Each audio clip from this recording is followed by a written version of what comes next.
آج کل کی ویڈیو ہے، 3 غیر مسلم لڑکوں نے مل کر کے کالج سے بچی کو بلایا اور اس کو مار کر کے اسکارپیو میں لے گیا، 3 دن ریپ کیا اور ریپ کرنے کے بعد اس کے جسم کو سریعام لے کر کے پھینک دیا۔ آئے دن یہ خبریں آ رہی ہیں۔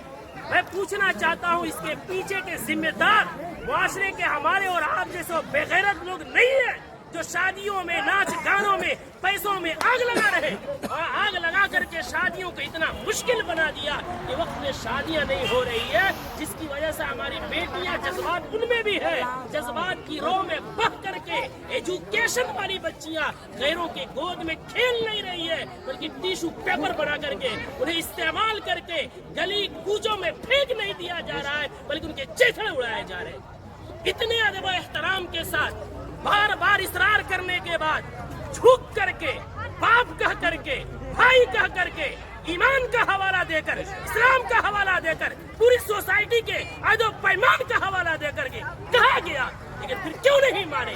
جرأت کی بات ہے، ہمت کی بات ہے۔ آخر وہ ہمت آئی کہاں سے کہ پورا معاشرہ بائیکاٹ کر رہا ہے، آپ ناچ لا رہے ہیں، چوک پہ نچا رہے ہیں، پورا بستی اس گناہ سے بچنا چاہتا ہے۔ خدا کا خوف کھائیں ہم لوگ، کل قیامت میں کیا منہ دکھائیں گے؟ پورے گاؤں میں نچاتے ہوئے لے کر آتے ہیں، مسجد کے سامنے سے لے کر آتے ہیں، پورے گاؤں میں۔ یہ کیا ہے؟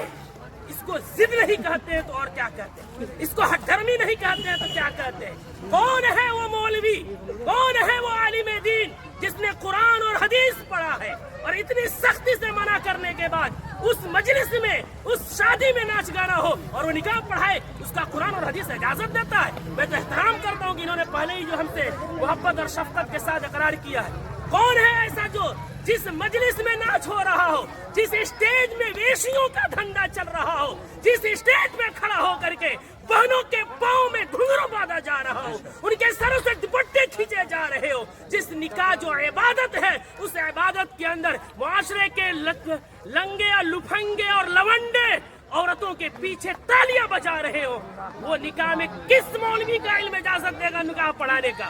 کون سی قرآن اجازت دے گی؟ کون سی حدیث اجازت دے گی؟ یہاں سب کلمہ پڑھنے والے ہیں، ہم مریں گے رب کے سامنے حاضر ہوں گے۔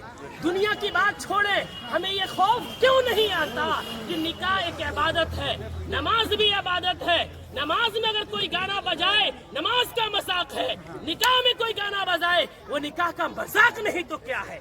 جو مولوی قرآن کی آیت پڑھیں گے ان کا مذاق نہیں تو کیا ہے؟ حدیث پڑھیں گے ان کو پیروں کی ٹھوکروں میں رکھ